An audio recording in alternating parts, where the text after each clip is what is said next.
You, finding life rather dull, dreaming again of exotic places, wishing you were somewhere else? We offer you escape.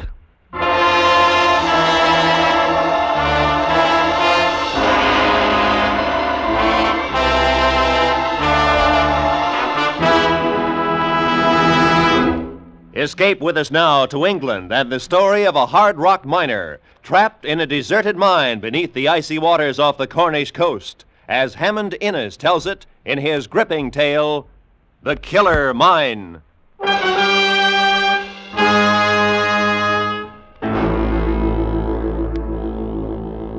The rain had stopped when I reached Penzance just before dark.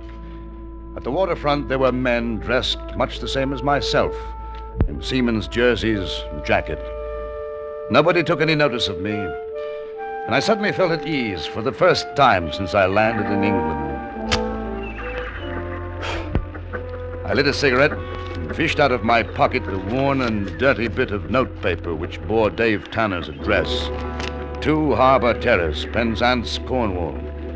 I read the note again. Dear Jim, I hear things aren't what they were in Italy. If you're getting tired of it and want a change of air, I can fix you up with a job in England, no questions asked. It's a mining job and right up your street, your old chum, Dave. Well, up to now, I'd been lucky. No questions had been asked. So I went to meet my old chum at number 2 Harbour Terrace.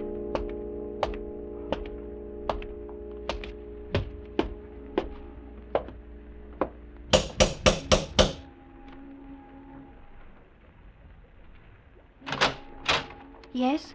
Mr. Tanner in? Who? Tanner, Mr. Dave Tanner. Oh, nobody of that name lives here. Oh, well, he's an old friend of mine. I've come a long way to see him. Hey, look, here's the letter he sent me. Oh, I'm sorry. But look, you don't have to be afraid. I'm not a cop. He's a Welshman, dark hair and eyes, a bit of a limp. Oh, maybe it's Mr. Jones you're wanting, but he's not here now either. Do you know when he'll be back? No, Hello. You're hurt. Oh, no, Well, that's blood on your hands. Oh, one of the lodgers. He cut himself on glass. Davy's here, isn't he? He's here and he's hurt. No. You can't come in. Move over. You... Where is he? I tell you, you're mistaken. What the devil are you doing, girl? Come and fix his arm before I lose any more blood. Who was it anyway? It's all right, Dave. It's me, Jim Price. Jim Price. Fine time for visiting you've chosen. Well, come on up, man. I'm bleeding to death.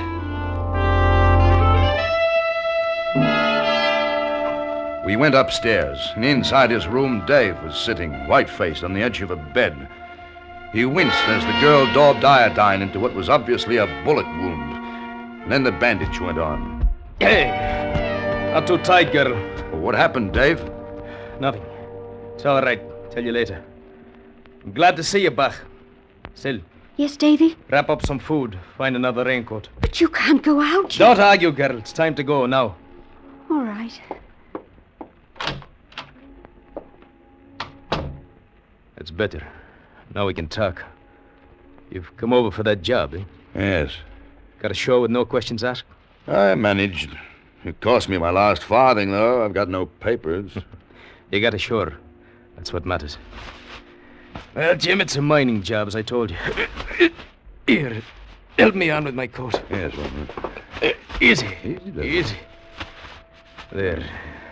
I want to be shut of this place. Your way's the same as mine. I'll tell you about the job as we go. Where? Where do we go? Crippled Z's tin mine. But there's more to it than that. Oh? Come on. We'll meet the girl downstairs. I've got to get out. Come along.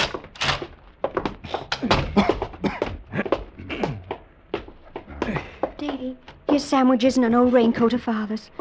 Give it to him. Now listen, Sal. Those clothes upstairs, burn them. Yeah. Clean up everything. Anybody comes round asking questions, tell them you haven't seen me. All right. Not for 3 days. Where can I get in touch with you? You can't. You'll come back? Indeed I will. But remember, you haven't seen me. And you don't know where I've gone. I don't know. That's true. You'll hear from me. Now open the door, see if anyone's about. Yes.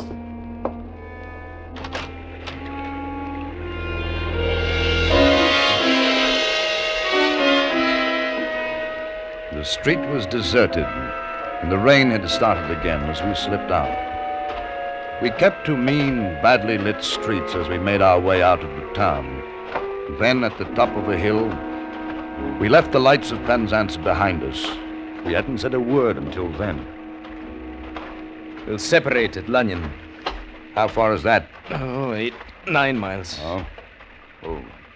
Where are you going? A farm. I'll be hiding up for a bit. Oh, the police, Davy? In a matter of speaking, I had a fishing boat, Isle of Mull. We were carrying goods. Liquor? Of course. Picked it up from an Italian boat. A revenue cutter boarded us. They insisted on taking the hatches off. I warned them not to. It was their own fault. I jumped for the other boat. That's when I got this bullet through the arm. How did you get away? We'd booby-trapped the hatches. When they opened them, she went up, sank. Just like that. How many were killed? What does it matter? They're after me, though. What about me? Oh, the job. I told you if you want it, it's yours. Where do I go? Who do I see? Cripple's Ease, just down the road from Butler. Ask for Captain Manick. Tell him I sent you. Show him my letter. That's all? That's all. He'll tell you what it's about. Come on, I'll step out. I need to rest soon enough with this cussed arm.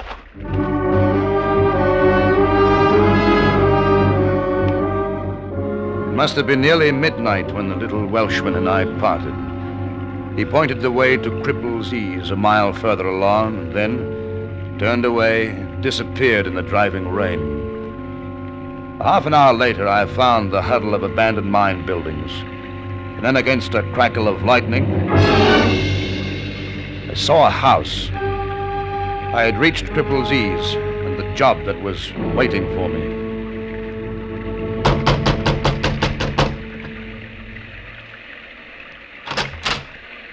What do you want? I want to see Captain Manick. I be Captain Manick. What do you want? Dave Tanner sent me.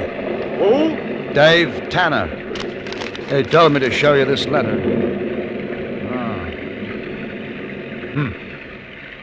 Come in. All right. My name's Jim Price. Davey said you had a mining job for me. I'm a miner. I was working in Italy. Come in here. There's a fire. You can get warm. How long have you known Dave? We were in the army together. Where? Italy, mostly. Casino. Sit down. You're the deserter chap, aren't you? Oh, it's all right. David told me about it. We don't ask questions here. Does anyone know you're in England? No, only Dave. This job you've got, how long will it take? Not being a miner, I wouldn't know. Might take a week. I'll give you a flat rate of £50, and another 100 if you can do it in 2 days. A big tin strike? No. Well, I don't see where... All right, just a minute. Yeah. Now, have a look at this chart. These mines are finished. There's nothing worth working in them anymore. I've got another use for it. You see that long gallery running down under the sea? Yeah? It's called the Mermaid. Nearly half a mile long. Now then, what I want you to do is to blow a hole in the seabed at the end of it. Blow a hole in the seabed? Yes. You see the slope of the gallery? It starts about 100 feet below the sea level. Then at the end rises to, well, by my figures, 20 feet under the bed of the sea. My job is to drill through that 20 feet and let the sea in, huh? Yes. I can tell you it's getting risky running liquor into England through the usual channels. I see. Yes. This will be safer. Our boat spots a buoy which marks the entrance of the underwater mine. Lowers the cargo and we haul it through the mine up to the shore. Well, how? A carriage drawn by a horse. Oh, it'll work. Even underwater it'll work.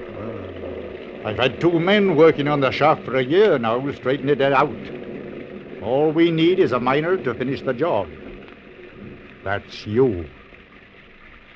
It's nasty. Suppose the entrance gets jammed with rock after she blows. No, I'll go down in a diving suit and clear it. It's nasty. I haven't done undersea stuff. But you know explosives and rock? Yeah? And there'll be nothing to it. I don't know. What about Davy? Was he doing a job for you? Suppose the police get him and tie you up with it. What happens to me? Huh? Oh, don't worry. I don't like it. Man, be sensible. You're a deserter from the British Army. You returned to England without papers. If not here, where would you work? I'd be offering you £150. I should have stayed in Italy. But you didn't? No, I wanted to see Cornwall again. It was a mistake. Not at all. Do what I ask, and I'll see that you get a passage back to Italy. No. No, it's too dangerous. I'm sorry. I'll take my chances somewhere else on another job. Oh? And you leave me no alternative. What do you mean? I shall have to telephone the police in Penzance and inform them that a deserter has shown up, looking for a job. After what you told me? Don't make me laugh. I'm quite a respectable man in these parts. I doubt that the authorities would take your word against mine. You're bluffing. Nobody can force me to do anything. You think not? No, stay where you are, Mr. Price. I wouldn't hesitate to shoot you. You see, I'm in rather a desperate position. It's taken me a long time to find a miner to do this job. I couldn't bear to see you refuse. You still have a moment to change your mind. Hello? Would you ring the police station for me, please? He wasn't bluffing. I knew that I owned only a few seconds to decide. It was a choice of arrest, conviction as a deserter, or doing a job which might mean my life. I had run away from death once before. I suddenly realized that I'd been running ever since. I had to stop. I looked back at Manic, smiling and sure with his pistol pointed at me. Well? All right, hang up, I'll do it. I'll blow up your bloody mind.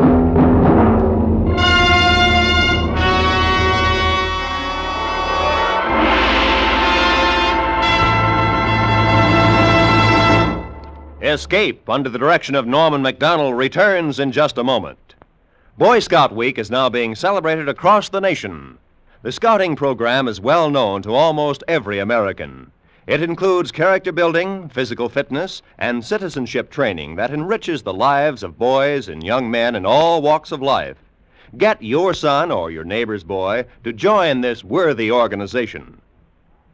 And now, back to Escape.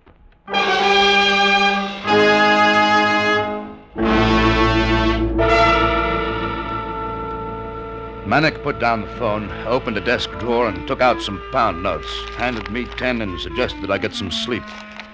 We were to start work at 5 in the morning. I was pocketing the money when the door behind us opened. I looked around and saw an elderly man had entered. I didn't know you'd anybody here, Henry. It's all right, Father. This is Jim Price. He's going to work here a bit. He's a miner. A miner, is he? Well, my boy, 'tis good to know there be a miner working here at last. I knew you'd say it my way sooner or later, Henry. At least we can make a start now. Price is working for me, Father. Working for you? Nonsense, he must work for me. I'll prove to the world that the Cornish mining industry isn't dead. You may as well understand.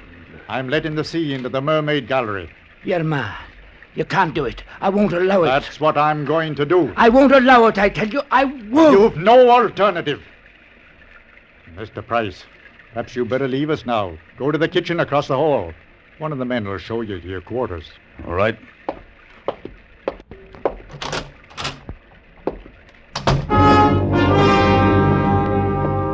I went to the kitchen, could hear the argument raging through the hall. There were 2 men sitting by a fire with mugs in their hands. One like a diminutive monk with a potbelly and rosy cheeks, and the other a long, cadaverous-faced man who looked at me solemnly as I entered.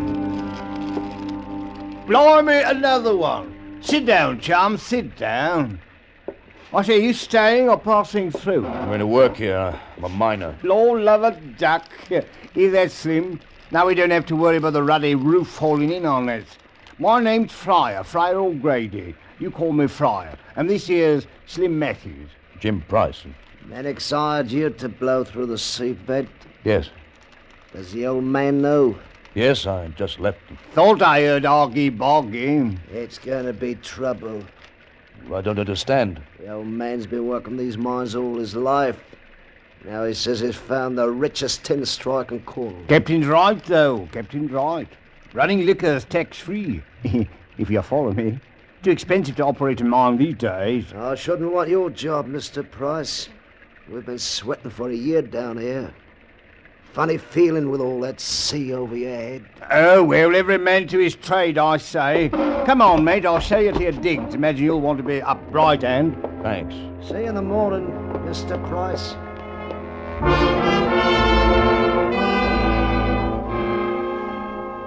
The little cockney showed me to my room, and it was about a half hour later that I heard a tap on my door.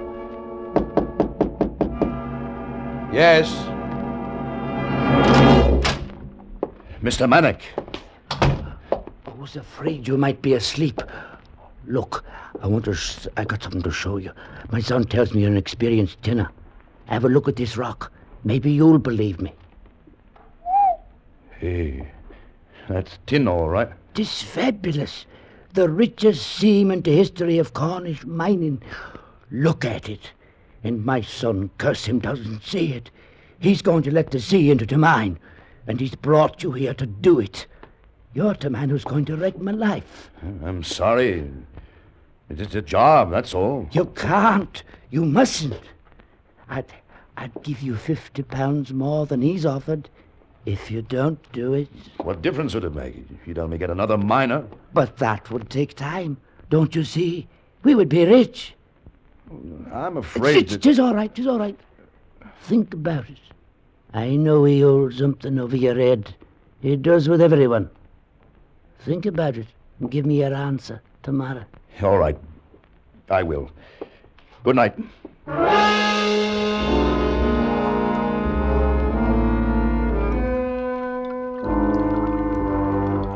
That's it, Mr. Price. What's the pit for, Captain? Yeah, underneath the scaffolding there. To catch the rock when you make the final blast. Oh. Well, it might work. As I told you, if it doesn't, I'll come down in a diving suit to clear it away. You say there's 20 feet to get through? Yes. There's quite a bit of water seeping in now. It'll be touchy, all right. Granite, basalt from the feel of it. Well, that's what I thought. Well, if it cracks, anything might happen. Yes. By the way, my father spoke to you last night, didn't he? Yes. Showed you the tin. Probably offered you more not to blow the mine. I hope you refused, because if you didn't, I can still notify the police. I didn't tell him anything. Good. Then you can start to work immediately. I'll send Fryer and Slim down to help you. And by the way, don't go wandering around too much. Some of these old tunnels run for miles and you can get lost. And stay out of the shaft that parallels this one. She's the old Cumlucky mine. There've been a lot of falls recently. If she caves in, she'll take in the sea and break through here. I'll be careful.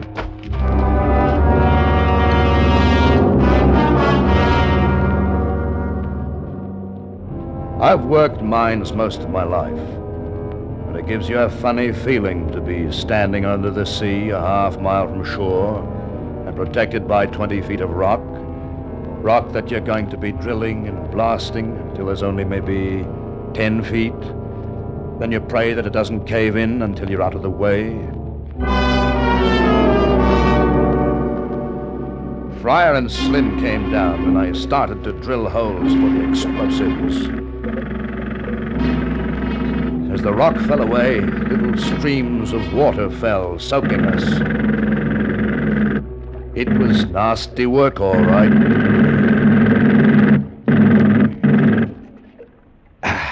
Let's do it, chum. That's enough for the first blow. How many do you think you'll need? 3, maybe 4, depends.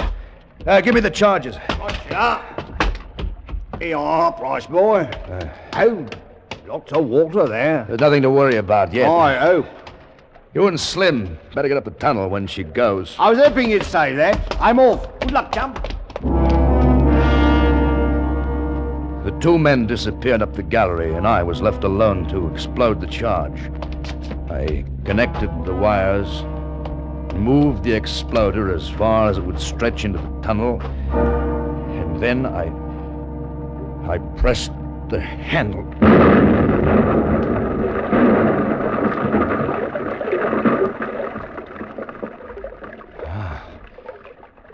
The roof still held. A bit more water trickled in, but she still held. I went back to the entrance for a cup of coffee before starting again. As I approached the cage, which served as an elevator to the surface, I saw Captain Manick talking with another man. It was Dave Tanner. You bloody fool! Why of all places did you have to come here? I told you. The guard talked. I heard it on the wireless. I knew they wouldn't be thinking of looking for me here. It would be safer. Safer in broad daylight? Somebody must have seen you. The police will be all over us. Nobody saw me. How do you know? Price, you've got to be through that seabed by tonight. Well, it's impossible. I can't do it. Nothing's impossible. I can get you out of the country as soon as you've finished the job. You don't finish tonight and the police come. Well, what do you know? What does that mean? Well, it can't be done. There's too much work for one man. I'll put Fryer on the drill with you. He knows something about it. Tanner and myself will be clear of the rock after each blow. Well, I'll try. Good. You, Dave, stay out of sight, down here. And keep my father out of here. Shoot him if you have to. You understand? All right, all right. We worked like madmen all day, drilling, blasting. We blew the rock 3, 4, 5 times, and still it wasn't enough. The water was coming in fast, filling the pit. Manick and Slim went back for new drills and charges. Fryer and I stayed on the scaffolding. And I don't like the looks of that. What's up, mate? The rock. Weaker up here. Dangerous? Maybe. Fetch me a pick. All right. Ain't better do. Broken the end. The last charge must have done it. I'll often get another. Shot me a mo.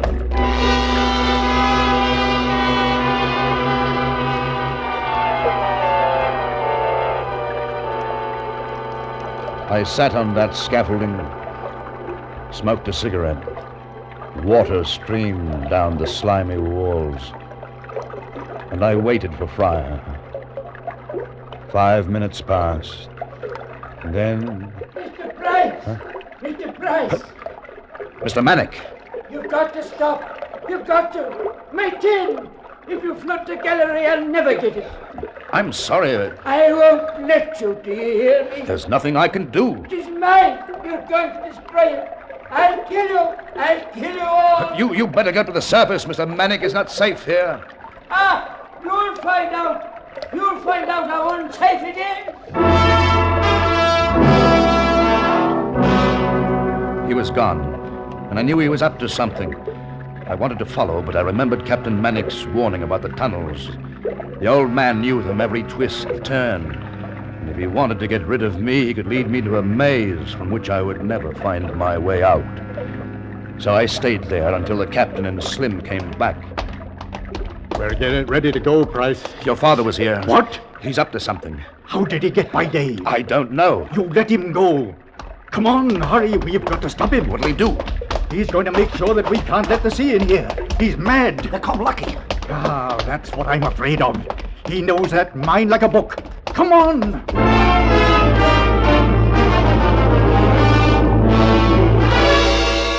The old man was somewhere in the mine which paralleled ours. If he knew of a fault in the wall, he could allow tons of seawater to rush in, breaking down the walls and flooding our tunnel. We had to stop him. Fryer joined us as we made our way into the adjoining galleries. If he's got dynamite... Don't say it, Captain. I should have locked him up long ago. What's that down there? See? It looks like a light. It is. That's him.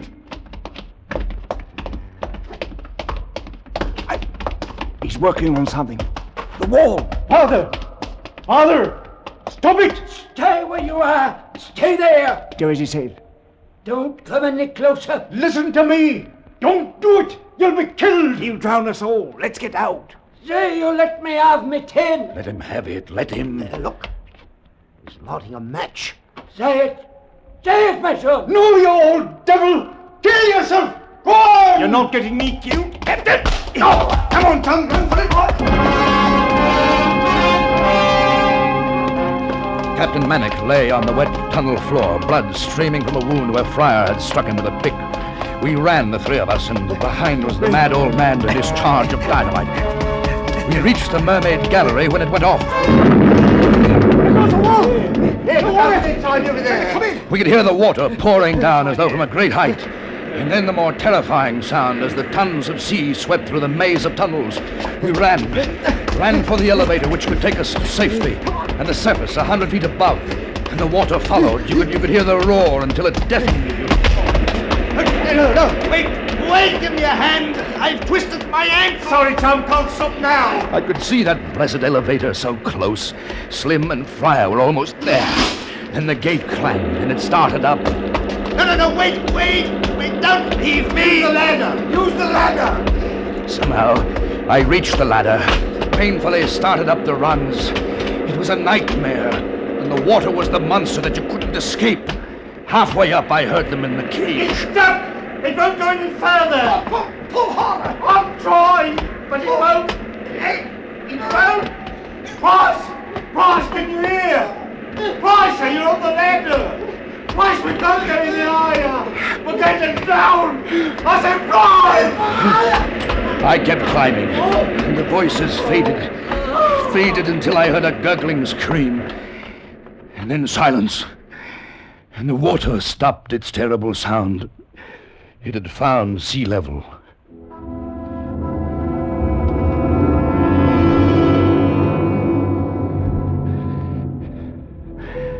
When I got to the surface, I saw Dave Tanner. He was standing looking down at me with frightened eyes. And with him were 3 men in uniform. They were the police. I fell into their arms, crying. I tell you, I cried. I was so happy. I got away from that killer mine.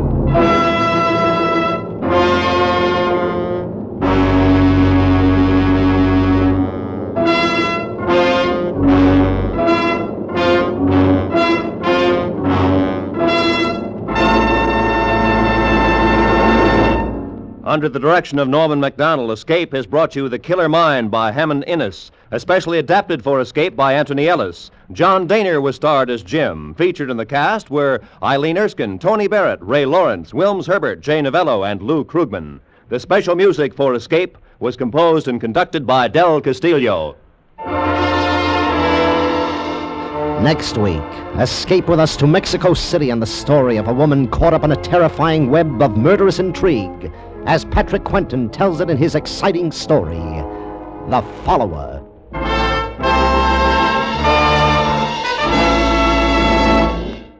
If you'll stick around, you'll find a lot of laughs and some deep human interest. Bill Goodwin is about to pay his regular Sunday afternoon visit with his $1-a-minute program. Bill will be selling CBS airtime at this modest rate to more people with things on their mind. $1 a Minute starring Bill Goodwin follows a mini on most of these same CBS stations. This is Roy Rowan speaking.